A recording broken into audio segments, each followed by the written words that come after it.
आइए आज हम आप सभी को बताते हैं कि गणेशोत्सव क्यों मनाया गया या इसकी शुरुआत कैसे हुई।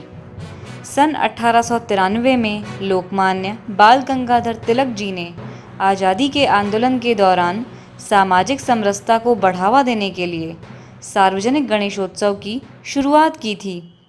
गणेश पंडालों में आज़ादी के आंदोलन से लोगों को परिचित कराकर अधिक से अधिक संख्या में उनकी सहभागिता को सुनिश्चित करना था।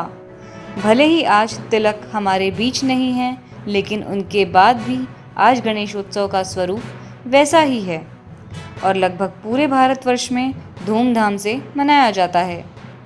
बात उस दौर की है जब खुद के थोड़े थोड़े पैसे बचाकर मोहल्ले में चंदा लेकर गणेश जी की स्थापना करना बड़ा शानदार आयोजन हुआ करता था। हम मिडिल क्लास लोग होते ही बड़े जुगाड़ू हैं।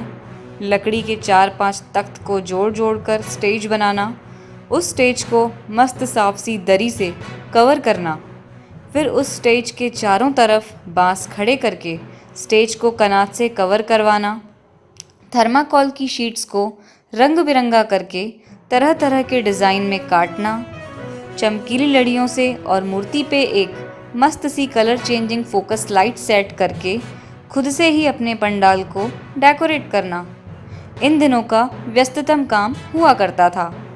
फिर किसी के घर के 2 बड़े साउंड बॉक्स लगाकर सुबह शाम अनुराधा पौडवाल जी की आवाज़ में श्री गणेश अमृतवाणी के कैसेट बजाना और दिन में कई बार देवा हो देवा गणपति देवा तुमसे बढ़कर कौन बजाना कंपलसरी था। गलत ही थे वो लोग जो कहते थे भारत सांप सपेरों का देश है। भारत पर्व त्योहारों और उत्साह उमंगों वाला देश है। हमारे इन पर्वों पे पूरी दुनिया की नज़र रहती है, चाहे वो कुंभ का मेला हो या नवरात्रि, सावन की कावड़ यात्रा हो या गणपति। हमारे ये पर्व पूरी दुनिया पे अपनी छाप छोड़ते हैं। बस इतना सा निवेदन है कि इन पर्वों की गरिमा को बनाए रखें, थोड़ा धैर्य बनाए रखें। क्या आम दिनों में ट्रैफिक जाम नहीं होता? क्या शोरगुल नहीं होता? थोड़ा ट्रैफिक जाम या लाउडस्पीकर के शोर से भौहें मत चढ़ाइए। अगर आध्यात्मिक पहलू न समझ पाएं तो आर्थिक पहलू से ही सोचिएगा। ये 11 दिन के बप्पा कई छोटे छोटे व्यापारियों के घर चलाने का इंतज़ाम कर जाते हैं। सभी के घर में बप्पा का रिद्धि सिद्धि के साथ आगमन हो, सभी के घर में खुशहाली आए।